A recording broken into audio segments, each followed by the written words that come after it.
Welcome back. Today we have got some mighty lore to talk about. So, the Arathi, they are simply incredible. A true-born group from Lordaeron who followed a vision of a falling star halfway across the world and deep underground.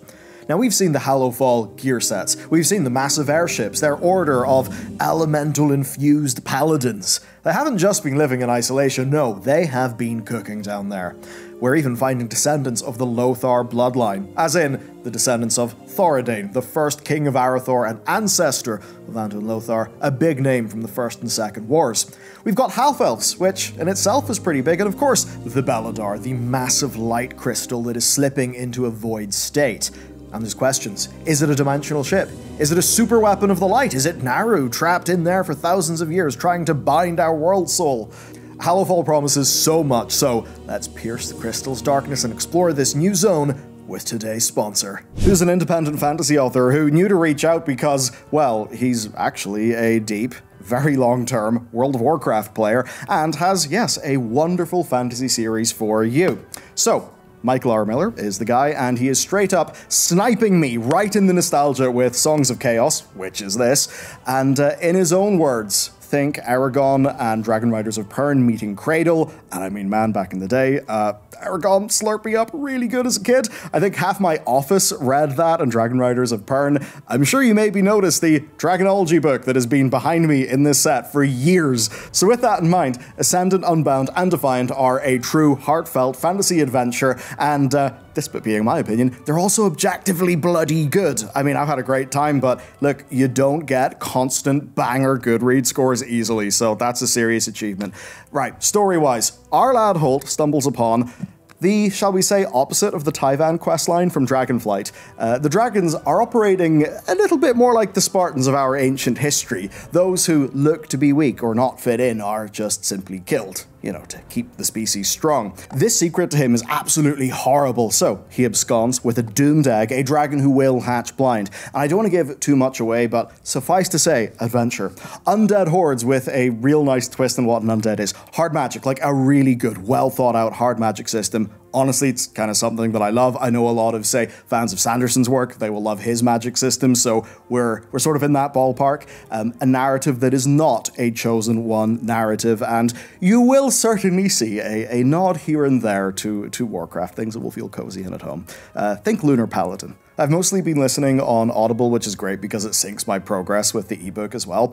And the audiobook version is narrated by Peter Kenny, who is the same guy who did the Witcher audiobooks, which are really, really good. And your Audible credit goes real far. Like, book 1 is 18 hours on audio, and the whole series is 67.5 hours long on audio. So, I mean, to me, that's like the sort of big story that can honestly be like a bit of a companion. The sort of thing that's just nice to have alongside you for a few months.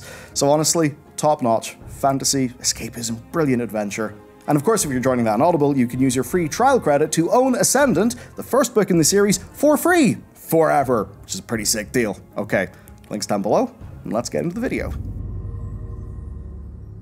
Halloffall is huge, so big you can fly around it in airships. One dungeon, the Dawnbreaker, is named after the colossal Arathi battleship that you'll be defending using dynamic flight. I mean, that's just cool in itself. Imagine your interceptors jumping from the mothership over a sweeping zone of forests and cathedrals. The level of fantasy is just going hard. But what caught my eye was the transmogs. They are straight up lore dumps when you look into the details. They're smashing steampunk with the Church of Holy Light. We have a cloth set that puts the priest tiers to shame sometimes, and they're already good. Notice the symbol though, above the helm. Now, take a look at the banner of the Argent Dawn. It's similar to the Arathi, but the Arathi inverted it.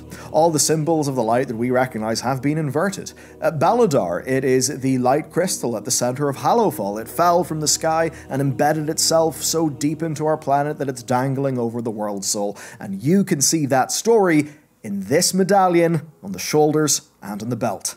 Again, it's just neat. Looking at the leather set, we see the falling star motif embedded on the gauntlets, and now look again at the symbol for the Church of the Holy Light, especially in Scarlet Crusade colors. The same Naru diamond symbol is at its center. And take a look at these shoulder pads, and now at the symbol of Lordaeron. They're the same sweeping curves and barbed edges.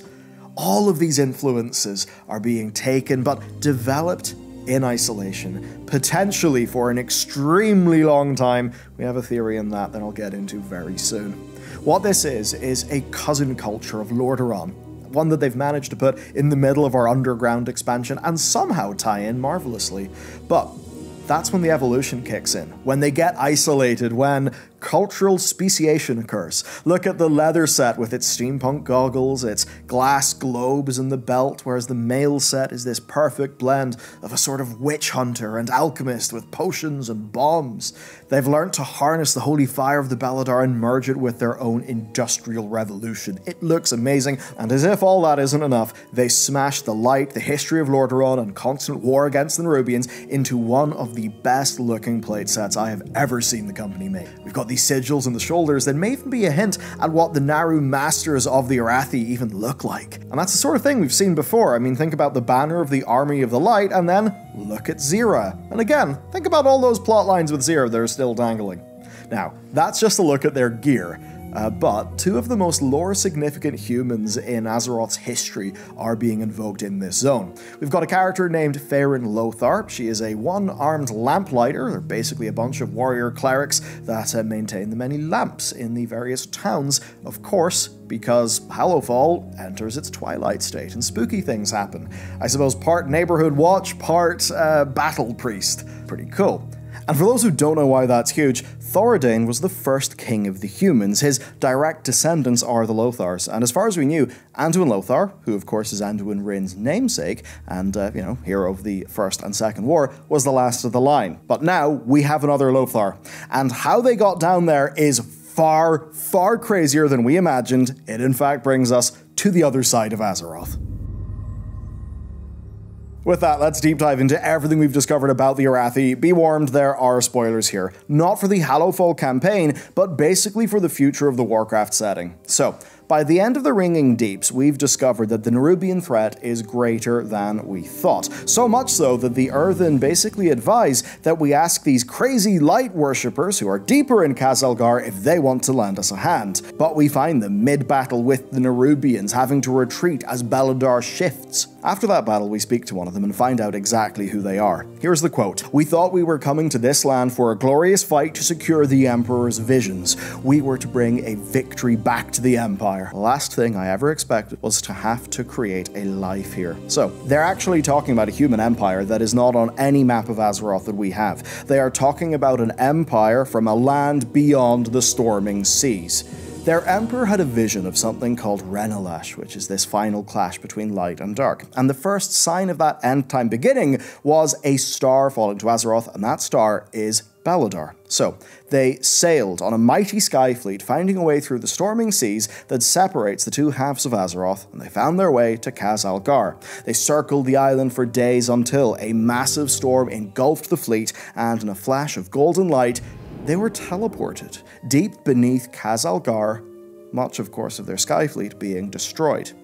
And it transpired the vision was true. They found Beledar and immediately began building the settlement of Merladar as a bastion against the many threats in Halloffall. They had experience to draw from, though. Engineers with 50 years building airships, generals who had commanded great legions of their empire. Yet for all that strength, they had one problem. All but one of their mages died in the crash. The only surviving one is an apprentice, and he's trying in vain to reach home. With them being trapped, Merladar became bigger than anyone had ever expected, a city in its own right. But Halloffall's overall situation soon grew more desperate. Merladar began to slip into a void state when creatures from Halloffall's under-ocean things started to storm the land, and even deeper, the Nerubians of Ashkahet launched constant skirmishes. Their raids, though, have grown greater and greater as Merladar's behavior has become increasingly erratic, and that's where the Lamplighters come in. They are the Arathi brave enough to bring the holy flame into the darkness to save any unfortunate souls who get caught out by Merladar's shift into its void state. The last revelation is their pointy ears. They're not exactly half-elves, but they have an answer to that as well. Quote, "Legend says that when the Arathi first settled our home, we were two peoples, humans and the High Elves who joined to help teach magic. They built the foundations of the Arathi Empire together and have remained one. I am not an elf, I am an Arathi." So they're not exactly what we would consider to be half-elves. They really are their own group who have been separated from us for a long, long time. And that means it's time for us to do a quick recap of the history of humanity, because where these guys slot in is really fascinating. At the heart of Halloffall, you will find Merildar, which is this shining cathedral city, and its name actually gives us the first clue to the origin of this new pack of humans. So, here's the story. Humans emerged as Vrykul descendants living around Tyr's tomb. That's the same Tyr that we met in Dragonflight. Basically think barbarian tribes slugging it out with each other up there in the north. Now, the Arathi, led by Thoradane, managed to dominate the other tribes through strength and through diplomacy, and through that they created the Empire of Arathor. Problem is, this new nation was in the middle of the Amani Troll Empire, which kicked off the Troll Wars about 2,800 years ago in the timeline. Now, for the Arathi, two major things happened. First, Merildar, who their city is named after, well, actually is a person, and that person is the sister of humanity's greatest general, Lordane. So, beside, of course, her brother's, great achievements in war, what she brought to early humanity was essentially a pack of teachings that ultimately founded the Church of the Holy Light. During the conflict, she was visited by 5 inhuman figures full of holy power, which, in other words, basically is Naru. I think we can essentially say she was visited by Naru. She obviously wouldn't have known what a Naru was. Anyway, these were beings that we knew nothing about, but they gave us the light. And during the war, her message and her power spread, ultimately bringing the light to humanity. Humanity also forged an alliance with the High Elves, and together they finished off the Amani Trolls, whilst of course the Elves taught their new allies magic. But over the next 1600 years, the Empire would begin to fracture. The nobles of Strom settled Tirisfal, creating the Kingdom of Lordaeron. The Magi formed Dalaran, the merchant fleets of Kulturas broke off, some even sailed south and founded Stormwind. But now we know that yet another group from this empire set sail west across the ocean and somehow went much further beyond all known maps. And something tells me this happened perhaps before Arathor fractured. The origin myth of the Arathi references Merildar and the High Elves teaching humans magic, and all of that stuff happened at the beginning of the original Empire. So I think what we're seeing then points to the Arathi Empire being older than the 7 kingdoms that we know currently, like long enough for the elves and the humans to really kind of blend together to create their own new people group. So, we don't know what happened to Merildar, but it is clear that the Naru who visited her haven't stopped interacting with Azeroth. I mean, if anything, they have basically got an empire of real powerful light-worshipping people with airships and fire and all of this crazy shit. They're real powerful. We found a little splinter group of them who, by all means are just, they're basically just making do with their circumstances. But out there, the actual original empire led by their emperor, well, they're somewhere, right? They're somewhere. They probably control a continent. They have likely an extreme level of power based on the little bit that we've seen so far. What's more then is the vision of the end times, right? This Renelash thing and how the Merildar actually falling down. That basically is, it's a celestial event that is foreshadowing an end time. Of course, if you go into actual human history, be it, say, the likes of Halley's Comet, that's the kind of thing that humans have always read into. So I really, really do like that. And I suppose ultimately, this is an empire led by an emperor that fundamentally believes in a final clash, and they have likely geared their entire society towards dealing with that. So to me, that is extremely exciting. It actually feels like a true expansion of the lore. Very much the opposite of what Blizzard did with the Jailer, because the Jailer appeared and basically messed about with a whole bunch of stuff, say in like Warcraft 3. Here, we've just found out a new thing that slots very well into the established lore, with it making, sense, right? The whole mystery of what is beyond, beyond the map. That's something that WoW players have been talking about for a long, long time. Here, though, I love the way that instead of just World of Warcraft, here's a new thing, it's World of Warcraft, we have a reason to go here, and when we go there, we bump into another bunch of people. I think that's a really, really good way to just to introduce it all. And thinking of the Emperor's vision of an end time, that certainly seems like it could fit the Midnight expansion as an example. But then there is the question of what the hell Beledar actually is. Is Beledar some sort of weapon sent by the light to strike our world soul, to gain control of it in a similar way to clearly what the Titans have been doing? Hard to say. We have so much more to explore, but big picture, this is exciting. This feels like an expansion of the lore. One of the bits of this expansion, Halloffall, right, these new Arathi humans, that I think captured people the most, even from the initial reveal of this expansion. It's turning out to be more than we thought, and as we've actually went into the zone, played the content, done the likes of the Dawnbreaker dungeon, it's really all been fantastic. So that we already know the little slice of this that we've got is brilliant, and that there is potentially another continent out there, a big old human empire with, I mean, these people who, they are similar to us, but different, right? Likely divided, or, you know, likely branching off maybe 1,200 years ago. I mean, man, I think it's a pretty damn cool situation. So that's the crack with things today. Now you know about the new Arathi humans, and if you want to watch something next, well, check out this lore video. I think you'll enjoy it. Till then, though, thanks for watching, and I'll see you over there.